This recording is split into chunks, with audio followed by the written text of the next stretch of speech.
اے لوگو تم سب کے سب اللہ کے در کے فقیر ہو، محتاج ہو، اور اللہ وہ ذات ہے جو غنی بھی ہے اور حمید بھی۔ غنی کا مطلب بے پرواہ، جسے کسی کی ضرورت نہ ہو۔ حمید کا معنی قابل تعریف۔ تو اللہ نے ہمیں اس آیت میں بتایا کہ ہم سب اللہ کے در کے محتاج ہیں۔ اللہ تعالیٰ نے انسان کو اشرف المخلوقات پیدا کیا، سب سے زیادہ عزت والی مخلوق، اور انسان کو عزت دے کے یہ بتایا کہ تم نے صرف میرے سامنے جھکنا ہے، کسی اور کے سامنے نہیں جھکنا۔ کسی اور کے سامنے جب انسان جھکتا ہے تو اس جھکنے کی دو قسمیں ہیں۔ ایک قسم ایسی ہے جس سے وہ اسلام سے ہی خارج ہو جاتا ہے، اور ایک قسم ایسی ہے جس سے اسلام سے خارج تو نہیں ہوتا لیکن اس کی عزت اللہ کی نظر میں گر جاتی ہے۔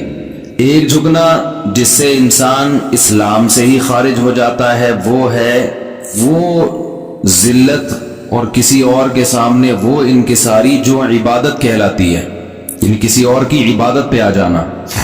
عبادت کسے کہتے ہیں؟ کسی کے سامنے کسی کی ایسی تعظیم کرنا کہ آپ کا یہ نظریہ ہو کہ جس کی میں تعظیم کر رہا ہوں لہو سلطۃ غیبیۃ، اس کو ایک غیبی قدرت حاصل ہے، جس قدرت کے ذریعے یقدر بها علی النفع والضرر بغیر السبب، کہ وہ بغیر کسی سبب کے میری مدد کر سکتا ہے، مجھے نفع پہنچا سکتا ہے یا مجھے نقصان پہنچا سکتا ہے۔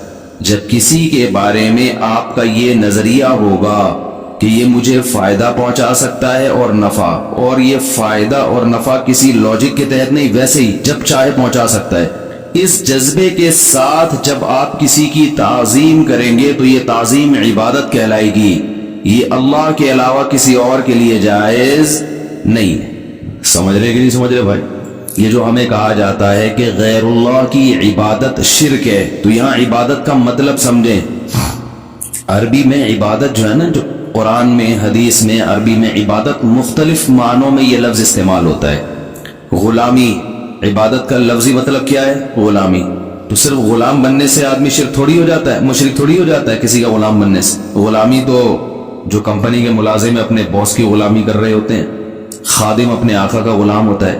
تو عبادت کا لفظی ترجمہ تو ہے غلامی، لیکن عبادت جب ہم کسی کی کر کے مشرک بن جاتے ہیں تو اس میں صرف اس سے غلامی مراد نہیں ہوتی۔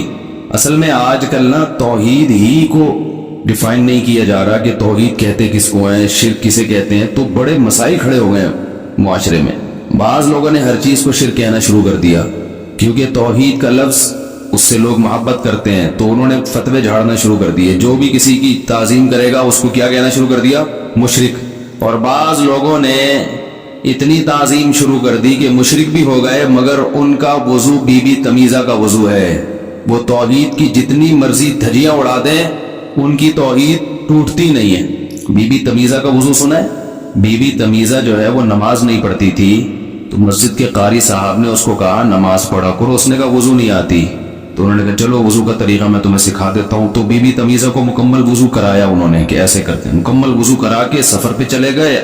8-10 سال کے بعد قاری صاحب واپس آئے، بی بی تمیزہ سے پوچھا نماز پڑھ رہی ہو؟ کہا الحمدللہ 10 سال میں ایک نماز بھی قضا نہیں کی۔ بھائی وضو بھی کرتی ہو، وہ تو آپ کرا کے چلے گئے تھے۔ تو یہ 10 سال سے بی بی تمیزہ کے 6 بچے ہوئے، اس میں بھی وضو نہیں ٹوٹا ان کا، تو یہ بڑا پاورفل وضو ہے یا نہیں ہے؟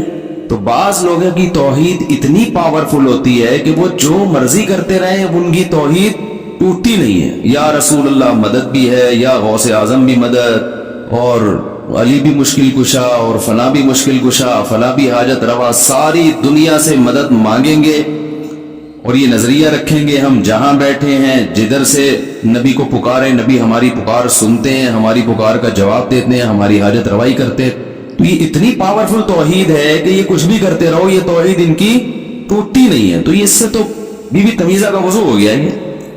تو افراط و تفریط، غلو ہے۔ بعض لوگ توحید کے معاملے میں ایسے سینسٹیو ہیں کہ ان کی نظر میں ہر ایک کیا ہے؟ مشرک ہے۔ وہ اگر کسی کو دیکھیں گے نا اپنے پیر صاحب کے جوتے اٹھا رہا ہے تو وہ بھی گویا مشرک ہے، اس نے تعظیم کی۔ کسی بزرگ کا ہاتھ چوم رہا ہے تو وہ بھی مشرک۔ فضائل اعمال کی کرامتیں جو ہیں وہ بھی کیا ہیں؟ حالانکہ وہ کرامتیں ہیں. کرامت تو توحید کی علامت ہوتی ہے کہ اللہ اپنے بندوں کے ہاتھوں یہ بھی کر سکتا ہے. تو اللہ کی توحید کی دلیل ہے, قدرت کی دلیل ہے کہ اللہ نے کسی بزرگ کے ہاتھ پہ یہ بھی کر کے دکھا دیا. یہ تو اللہ کی قدرت کی دلیل ہے, بزرگ کی قدرت کی تھوڑی دلیل ہے. لیکن اس کو بھی انہوں نے کیا کہنا شروع کر دیا؟ شرک. فضائل صدقات بھی شرک, فضائل اعمال بھی شرک. مگر یہی کرامتیں جب بخاری اور مسلم کے محدثین اور راویوں سے صادر ہوں تو وہاں کوئی کلپ مارکیٹ میں نہیں آئے گا. چپ, ٹھیک ہے نا؟ سمجھ رہے ہیں؟ فضائل اعمال یا فضائل صدقات میں کوئی بزرگ کی کرامت ہے کہ مردہ زندہ ہو گیا تو فلانا ہو گیا تو ڈمکانا ہو گیا, تو وہ شرک. لیکن وہی کرامت کسی ایسے محدث سے منقول ہو جو بخاری اور مسلم کے راویوں میں سے ہو تو کوئی کلپ ان لوگوں کا مارکیٹ میں نہیں آئے گا. چپ ہو جاتے ہیں, منافق ہیں. تبھی ہم بار بار کہتے ہیں کوئی سامنے بیٹھے گا تو بات کرے. آدمی بیٹھتے ہی نہیں کم وقت سامنے کبھی نہیں بیٹھیں گے. تو کرامت شرک نہیں ہوتی, کیونکہ کرامت کی نسبت کس کی طرف ہوتی ہے؟ اللہ کی طرف. بزرگ کی طرف مجازن نسبت کی جاتی ہے. معجزہ اصل میں اللہ کی طرف منسوب ہوتا ہے. معجزے کی نسبت پیغمبر کی طرف مجازن ہوتی ہے, حقیقتاً نہیں ہوتی. حضرت عیسیٰ علیہ السلام کہتے تھے احیی الموتى, میں مردوں کو زندہ کرتا ہوں. حالانکہ ہمارا یہ نظریہ حضرت عیسیٰ مردوں کو زندہ نہیں کرتے تھے, نہ کر سکتے تھے, یہ طاقت کسی بشر میں ہے نہیں. لیکن حضرت عیسیٰ کی طرف مردوں کو زندہ کرنے کی نسبت یہ شرک نہیں ہے, اس لیے کہ یہ حقیقی نسبت نہیں ہے. اللہ زندہ کرتا تھا, زبان حضرت عیسیٰ کی استعمال ہو رہی ہے تو مجازن ان کی طرف نسبت کر دی. تو بعض لوگوں کو شرک کے فتوے لگانے میں ماسٹر, اور بعض ایسے ہیں کہ ان کی توحید بی بی تمیزہ کے وضو کی طرح, وہ ٹوٹنے کا نام لے گی نہیں.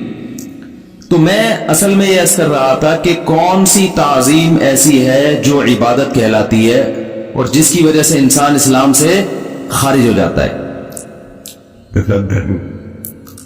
کہتے ہیں کسی کے سامنے ایسی تواضع, ایسی انکساری اور ایسی ذلت, کسی ایسے کے سامنے جس کے بارے میں آپ کا یہ نظریہ ہو کہ یہ میرے نفع اور نقصان پر قدرت رکھتا ہے اور نفع اور نقصان پہنچانے کے لیے کسی سبب کا محتاج نہیں. ایک مثال دیتا ہوں, مثال کے بغیر بات سمجھ میں نہیں آتی. دیکھو ہم نماز میں اتحیات میں بیٹھتے ہیں دو زانوں, کیا خیال ہے, بیٹھتے ہیں کہ نہیں بیٹھتے؟ ہاتھ ہمارے کہاں ہوتے ہیں پتہ ہوگا نا آپ لوگ, گھٹنوں کے قریب ہوتے ہیں ہاتھ. دو زانوں بیٹھنا یہ نماز میں اللہ کے سامنے ہم تمیز سے بیٹھتے ہیں نا, یہ تمیز سے بیٹھنا صرف ایک تعظیم ہے یا عبادت بھی ہے؟ بولو بھائی, صرف تعظیم نہیں ہے بلکہ عبادت ہے. لیکن یہی تمیز سے آپ اپنے ابا کے سامنے بھی بیٹھتے ہوگے اگر تمیزدار خاندان سے آپ کا تعلق ہوگا. بعض دفعہ انسان تمیز سے اپنے ابا کے سامنے بھی بیٹھا ہوتا ہے نا. دو زانوں, بھائی ٹانگیں تو نہیں پھیلاتے نا ابا کے سامنے, تمیز سے نہیں بھی بیٹھے تو ایک دفعہ بیٹھ کے دیکھیں. ابا بیٹھے ہیں تو آپ دو زانوں تمیز سے ان کے سامنے ایسے کر کے بیٹھ گئے تو کیا مشرک ہو جاؤ گے؟ ہے بھائی. حضرت جبریل علیہ الصلوۃ والسلام جب انسانی شکل میں رسول اللہ صلی اللہ علیہ وسلم کی خدمت میں حاضر ہوئے تو دو زانوں آپ کے سامنے آ کے بیٹھے. فَأَسْنَدَ رُكْبَتَيْهِ إِلَىٰ رُكْبَتَيْهِ وَوَضَعَ كَفَّيْهِ عَلَىٰ فَخِذَيْهِ. حدیث کے الفاظ ہیں کہ اپنے گھٹنوں کو آپ صلی اللہ علیہ وسلم کے گھٹنوں سے ملایا. یہ جب ہی ممکن ہے جب دونوں دو زانوں بیٹھے ہوں. ارے بھائی اتحیات کی شکل میں جب بیٹھے ہوں تو ہی گھٹنا گھٹنے سے مل سکتا ہے نا. اور پھر آ کے نبی صلی اللہ علیہ وسلم سے سوال پوچھا مل ایمان, ایمان کیا ہے؟ تو یہ بڑی تمیز سے ادب احترام سے بیٹھے تھے نبی کے پاس, وہی پوزیشن جو اتحیات میں ہوتی ہے. تو کیا ہم یہ کہیں گے کہ حضرت جبریل نے محمد صلی اللہ علیہ وسلم کی تعظیم کی